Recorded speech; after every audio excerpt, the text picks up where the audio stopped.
Welcome to wishful ಅಡುಗೆ ಮನೆ. ನೋಡಶ, ಇವತ್ತು ನಾವು ಒಂದು ತುಂಬಾ ಡಿಫ್ರೆಂಟ್ ರೆಸಿಪಿನ ಮಾಡೋಣ.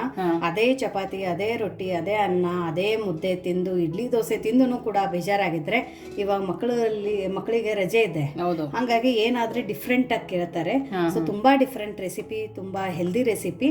ಹೆಲ್ದಿ ಅನ್ನೋದಕ್ಕಿಂತ ಮಕ್ಕಳಿಗೆ ಬಾಯಿಗೆ ರುಚಿ ಕೊಡುವಂತದ್ ಒಂದು ರೆಸಿಪಿನ ನಾವ್ ಇವತ್ತು ಮಾಡ್ತಾ ಇದೀವಿ. ಸೊ ಇಲ್ಲಿ ನಾನು ಕ್ಯಾಪ್ಸಿಕಮ್ ಕೂಡ ತಗೊಂಡಿದ್ದೀನಿ. ಸೊ ಕ್ಯಾಪ್ಸಿಕಮ್ ನ ಯಾವ ತರ ಕಟ್ ಮಾಡೋದು ಅಂತ ನೋಡೋಣ. ನೋಡಿ, ಕೆಳಗಡೆ ಒಂದು ಬಾಣ್ಲಿನ ಇಟ್ಕೊಂಡಿದೀವಿ ನೋಡಿ, ಈ ತರ. ಅದಕ್ಕೆ ನೀರ್ನ ಸೇರಿಸ್ಕೊಳ್ತಿದೀವಲ್ಲ ಪ್ರತಿಭಾ? ಹೌದು, ಕೆಳಗಡೆ ಬಾಣ್ಲಿಯಲ್ಲಿ ಮೇಲ್ಗಡೆ ಒಂದು ಜರಡಿನ ಇಟ್ಕೊಂಡ್ರು. ಸೊ ಜರಡಿ ಇಟ್ಕೊಂಡು ಇದ್ರ ಒಳಗಡೆ ಒಂದು 3 ಇಂದ 4 ಗ್ಲಾಸ್ ಹಾಕೋಷ್ಟು ನೀರನ್ನ ಹಾಕೊಳ್ಳೋಣ. ಹಾಕೊಂಡ್ಬಿಟ್ಟು ಮೇಲ್ಗಡೆ ಮುಚ್ಚಳನ ಮುಚ್ಚಿಬಿಟ್ಟು ಇದು ಲೋ ಫ್ಲೇಮ್ ಅಲ್ಲಿ ಸ್ಟೀಮ್ ಆಗೋಕಿಡೋಣ. ಸೊ ಇದು ಸ್ಟೀಮ್ ಆಗೋ ತನಕ ನಾವು ಕ್ಯಾಪ್ಸಿಕಮ್ ನ ಕಟ್ ಮಾಡ್ಕೊಳ್ಳೋಣ. ನೋಡಿ, ಇವಾಗ ಕ್ಯಾಪ್ಸಿಕಮ್ ನ ರೌಂಡ್ ಆಗಿ ಕಟ್ ಮಾಡ್ಕೋಬೇಕು. ಓಕೆ, ಸ್ವಲ್ಪ ರೌಂಡ್ ಆಗಿದ್ರೆ ಮಕ್ಕಳಿಗೆ ಎಷ್ಟು ಕಲರ್ಫುಲ್ ಆಗಿ, ಎಷ್ಟು ಯುನೀಕ್ ಆಗಿ ನಾವು ಅಡುಗೆನ ಮಾಡ್ಕೊಡ್ತೀವಿ ಅಷ್ಟು ಇಷ್ಟಪಟ್ಟು ತಿಂತಾರೆ. ಹೌದು. ಸೊ ನೋಡಿ, ಇದನ್ನು ನಾವು ವೇಸ್ಟ್ ಮಾಡಬಾರ್ದಲ್ಲ ಆಶಾ, ಅದಕ್ಕಂತ ಹೇಳಿ ಇದನ್ನು ಈ ತರ ಕಟ್ ಮಾಡ್ಕೊಳ್ಳೋಣ. ಇದು ಸಣ್ಣದಾಗಿ ಈರುಳ್ಳಿ ತರ ಆಮೇಲೆ ಕಟ್ ಮಾಡ್ಕೊಳ್ಳೋಣ ಈ ಪಾರ್ಟ್. ಇವಾಗ ಇದ್ರ ಒಳಗಡೆ ನಾವು ಬೀಜಗಳನ್ನ ತಕ್ಕೋಬೇಕು. ಬೀಜಗಳನ್ನ ತಕೊಂಡ್ಬಿಟ್ಟು ಈ ಕ್ಯಾಪ್ಸಿಕಮ್ನ ಇದೇ ತರ ನಾವು ಇವಾಗ ಸದ್ಯಕ್ಕೆ ಪಕ್ಕಕ್ಕಿಡೋಣ. ಇದನ್ನ ನೆಕ್ಸ್ಟ್ ಏನ್ ಮಾಡೋದು, ಯಾವ ತರ ಯೂಸ್ ಮಾಡೋದು ಅಂತ ನೋಡೋಣ.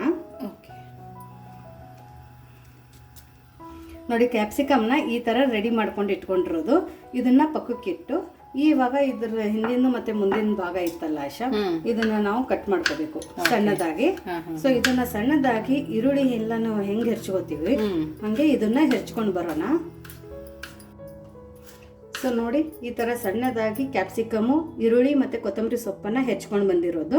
ಇದನ್ನೆಲ್ಲ ಪಕ್ಕಕ್ಕಿಟ್ಟು ನೆಕ್ಸ್ಟ್ ಏನ್ ಮಾಡೋದು ಅಂತ ನೋಡೋಣ ಬನ್ನಿ. ನೋಡಿ, ಇಲ್ಲಿ 1 ಕಪ್ದಷ್ಟು ಅವಲಕ್ಕಿನ ತಗೊಂಡಿರೋದು. ನೀವು ಕ್ವಾಂಟಿಟಿ ಮೇಲೆ ತಗೋಬಹುದು. ಇದಕ್ಕೇನೆ ನೀರು ಹಾಕೋಬೇಕು. ನೀರು ಹಾಕೊಂಡು ಒಂದ್ಸರ್ತಿ ಇದನ್ನ ತೊಳ್ಕೊಳ್ಬೇಕು ಆಶಾ. ತೊಳ್ಕೊಂಡ್ಬಿಟ್ಟು ಬರೋಣ. ನೋಡಿ, ಅವಲಕ್ಕಿನ ನಾನು ಒಂದ್ಸರ್ತಿ ಚೆನ್ನಾಗಿ ನೀರಲ್ಲಿ ತೊಳ್ಕೊಂಡು ಬಂದಿದ್ದೀನಿ. ತೊಳ್ಕೊಂಡು ಬಂದ ನಂತರ ಇದಕ್ಕೆ ಒಂದು ಸ್ವಲ್ಪ ಇಷ್ಟು ಅಷ್ಟ ನೀರನ್ನ ಹೊಡೆದು ಸ್ವಲ್ಪನೇ ಹೊಡೆದ್ಬಿಟ್ಟು ಇದೇ ತರ ಬಿಟ್ಬಿಡ್ಬೇಕು 1-2 ನಿಮಿಷ. ನೋಡಿ, 2 ನಿಮಿಷ ಆಗಿದೆ. 2 ನಿಮಿಷ ಆದ ನಂತರ ನೀರನ್ನ ಅಬ್ಸರ್ವ್ ಮಾಡ್ಕೊಳ್ಳುತ್ತೆ ಆಶಾ ಇದು ಅವಲಕ್ಕಿನ. ಸೊ ಅವಾಗ ಒಂದು ಸ್ವಲ್ಪ ನಾವು ಇದನ್ನ ಮ್ಯಾಶ್ ಮಾಡ್ಕೊಳ್ಳೋಣ. ನೀವು ಯಾವ ತರ ಬೇಕೋ ಆ ತರ ಮಾಡ್ಕೊಳ್ಳಿ. ಇದರಿಂದ ಬೇಡ ಅಂದ್ರೆ ಕೈಯಿಂದನೂ ಕೂಡ ನಾವು ಕಿವುಚ್ಕೋಬಹುದು. ಮಿಕ್ಸಿಗೆ ಬೇಕಾದ್ರೆ ಹಾಕೋಬಹುದು, ಮಾಡ್ಕೋಬಹುದು ಮಿಕ್ಸಿಗೂ. ಬಟ್ ಅದ್ರ ರುಚಿನೇ ಬೇರೆ ಬರುತ್ತೆ, ಇದ್ರ ರುಚಿನೇ ಬೇರೆ. ಸೊ ನೋಡಿ, ಇದನ್ನ ನೀಟಾಗಿ ಇಷ್ಟೇ ಸಾಕು, ಜಾಸ್ತಿ ಏನು ನಾವು ಮ್ಯಾಶ್ ಮಾಡ್ಕೊಳ್ಳೋ ಅವಶ್ಯಕತೆ ಇಲ್ಲ. ಸ್ವಲ್ಪ ಇದ್ರೆ ಸಾಕು. ಇದೇನು ಬಾಯಿಯಲ್ಲಿ ಸಿಕ್ಕಿದಾಗ ಒಳ್ಳೆ ಫ್ಲೇವರೇ ಕೊಡುತ್ತೆ.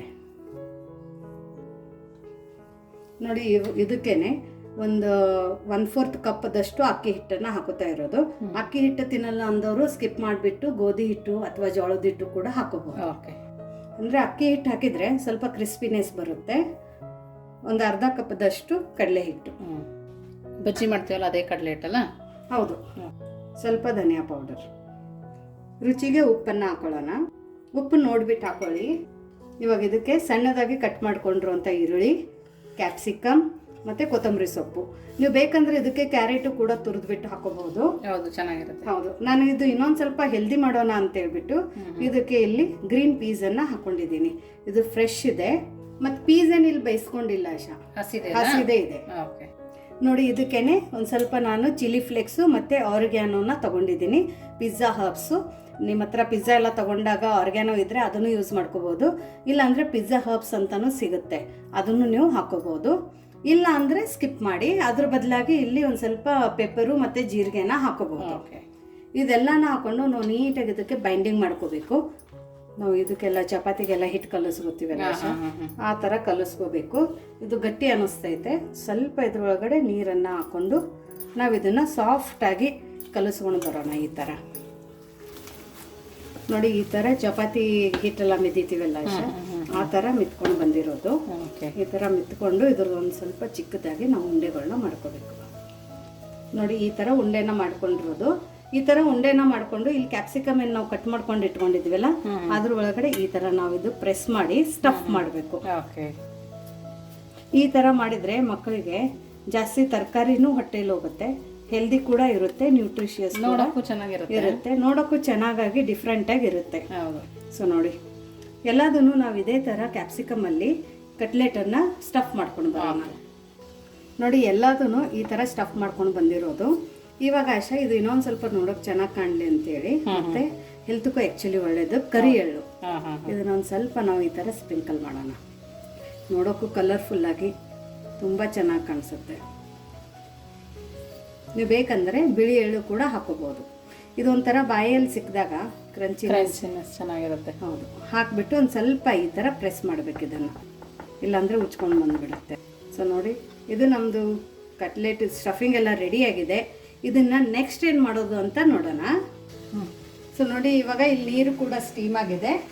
ಇವಾಗ ಇದ್ರೊಳಗಡೆನೂ ಈ ಸ್ಟಫಿಂಗನ್ನು ಇಟ್ಕೊಳ್ಳೋಣ ಈ ಥರ. ನೀವು ಬೇಕಂದ್ರೆ ಇದನ್ನು ಇಡ್ಲಿ ಕುಕ್ಕರಲ್ಲಿ ಕೂಡ ಸ್ಟೀಮ್ ಮಾಡ್ಕೋಬೋದು ಆಶಾ. ಹೌದು. ಮತ್ತೆ ಇದಕ್ಕೆ ಲಿಡ್ಡನ್ನು ಹಾಕಿಬಿಟ್ಟು ಮೀಡಿಯಂ ಫ್ಲೇಮಲ್ಲಿ 3 ಇಂದ 4 ನಿಮಿಷ ಇದನ್ನು ಸ್ಟೀಮ್ ಮಾಡ್ಕೊಂಡು ಬರೋಣ. ಇದು ಸ್ಟೀಮ್ ಆಗೋ ತನಕ ಒಂದು ಶಾರ್ಟ್ ವಿಡಿಯೋನ ನೋಡ್ಕೊಂಡು ಬರೋಣ. ಸೊ ಇವಾಗ ಹಸಿ ಮಾವಿನಕಾಯಿ ತೊಗೊಂಡು ಬಂದಿದ್ದೀನಿ, ಸಮ್ಮರ್ ಸೀಸನ್ ಇದೆ. ಸೊ ಅದನ್ನು ಎಲ್ಲದನ್ನು ಇದೇ ಸೈಜಲ್ಲಿ ಕಟ್ ಮಾಡ್ಕೊಂಡು ಬಂದಿದ್ದೀವಿ. ನೆಕ್ಸ್ಟ್ ಏನು ಮಾಡೋದು ಪ್ರತಿಭಾ? ಇದೆಲ್ಲಾನು ಹಾಕ್ಬಿಟ್ಟು ಇವಾಗ ಮಿಕ್ಸ್ ಮಾಡ್ಬೇಕಷ್ಟ. ಸೊ ಕೈ ಆಡಿಸ್ತಾ ಇದ್ರೆ ಇದು ನೀಟಾಗಿ ಮಿಕ್ಸ್ ಆಗಿಬಿಡುತ್ತೆ. ಈ ಥರ ಯಾರಿಗೆ ಇಷ್ಟ ಆಗುತ್ತೆ ಹೇಳಿ, ತಿನ್ನೋಕೆ ಕಮೆಂಟ್ ಮೂಲಕ ಹೇಳಿ. ವಿಡಿಯೋ ಲಿಂಕನ್ನು ಕೂಡ ನಾನು ಡಿಸ್ಕ್ರಿಪ್ಷನ್ ಬಾಕ್ಸಲ್ಲಿ ಕೊಟ್ಟಿದ್ದೀನಿ.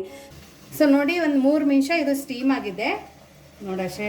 ಇದ್ರೊಳಗಡೆ ಸೋಡಾ ಇಲ್ಲ, ಏನೂ ಇಲ್ಲ, ಮೊಸರಿಲ್ಲ, ಏನೂ ಇಲ್ಲ. ಎಷ್ಟು ಚೆನ್ನಾಗಾಗಿದೆ ಅಂದರೆ ಇವಾಗ ಸ್ಟವ್ನ ಆಫ್ ಮಾಡ್ಕೊಳ್ಳೋಣ. ನೋಡೋಕೆ ಎಷ್ಟು ಚೆನ್ನಾಗಿ ಕಾಣ್ತಾ ಇದೆ ಇದು.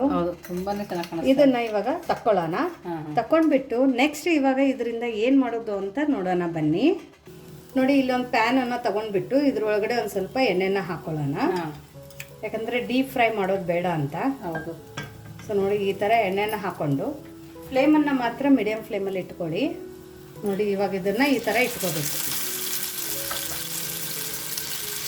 ಇದು ಆಶಾ ಮಧ್ಯಾಹ್ನ ಊಟಕ್ಕೆ ನೀವು ಬರೀ ಅನ್ನ ಸಾಂಬಾರು ಮಾಡಿದ್ರು ನೆಂಚ್ಕೊಂಡು ತಿನ್ನೋಕ್ಕೂ ಚೆನ್ನಾಗಿದೆ, ಸ್ನ್ಯಾಕ್ಸ್ ಅಂತಲೂ ತಿನ್ನೋಕೆ ಚೆನ್ನಾಗಿದೆ, ಅಥವಾ ಬರೀ ಟೀ ಕಾಫಿ ಕುಡಿಯೋಕೆ ಸಿಕ್ಕ ಸಂಜೆ ಹೊತ್ತು ಈ ಥರನೂ ಮಾಡ್ಕೋಬೋದು. ಇದನ್ನು ಇವಾಗ ತಿರುಗಿಸ್ಕೊಳ್ಳೋಣ. ನಿಮ್ಗೆ ಈ ಥರ ಶಾಲೋ ಫ್ರೈ ಬೇಡ ಅಂದರೆ ಆಶಾ ಸ್ವಲ್ಪ ಒಗ್ಗರಣೆನ ಹಾಕ್ಕೊಂಡು ನಾವು ಹಾಗೇನೂ ತಿನ್ಕೋಬೋದು. ನೋಡಿ ಎಷ್ಟು ಚೆನ್ನಾಗಿ ಕಾಣ್ತಾ ಇದೆ. ನೋಡಿ 2 ಮೈ ಇದನ್ನು ಇದೇ ಥರ ನಾವು ರೋಸ್ಟ್ ಮಾಡ್ಕೊಂಡಿರೋದು. ಇವಾಗ ಇದು ರೆಡಿಯಾಗಿದೆ.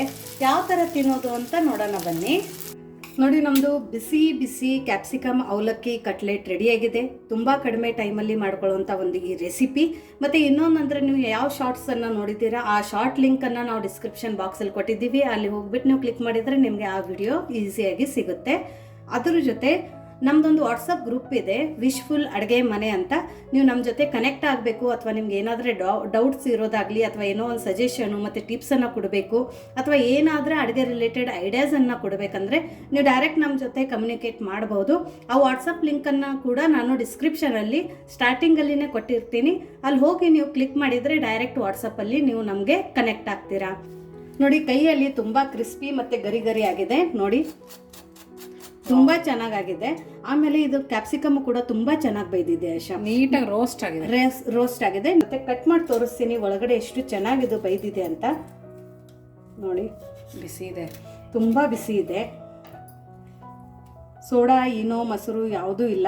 ಸೊ ನೋಡಿ ಎಷ್ಟು ಚೆನ್ನಾಗಿ ಬೈದಿದೆ ನೋಡಿ, ತುಂಬ ಸಖತ್ತಾಗಿದೆ. ಮತ್ತು ಮೇಲ್ಗಡೆ ಕ್ರಿಸ್ಪಿ ಒಳಗಡೆ ಸಾಫ್ಟು. ನೋಡು ಆಶಾ ತುಂಬ ಚೆನ್ನಾಗಿದೆ. ಅದ್ರ ಜೊತೆ ಕ್ಯಾಪ್ಸಿಕಮ್ ತಿನ್ನಿ, ಸ್ಮೆಲ್ ಕೂಡ ಸಕ್ಕತ್ತಾಗಿದೆ ಪ್ರತಿಭಾ. ಹೌದಲ್ಲ, ಕ್ಯಾಪ್ಸಿಕಮದು ಕ್ರಂಚಿನೆಸ್ಸು ತುಂಬ ಸಖತ್ತಾಗಿರುತ್ತೆ. ಈ ಥರ ಕ್ಯಾಪ್ಸಿಕಮ್ ಇಟ್ಕೊತೀನಿ ಅಥವಾ ಕೆಚಪ್ ಹಚ್ಕೊಂಡು ನೀವು ಇದೇ ಥರನೂ ಕೂಡ ತಿನ್ಕೋಬೋದು. ಹೌದು, ತುಂಬಾನೇ ಚೆನ್ನಾಗಿದೆ ಪ್ರತಿಭಾ. ಚೆನ್ನಾಗೈತಾ? ತುಂಬ ಚೆನ್ನಾಗಿದೆ ಟೇಸ್ಟ್.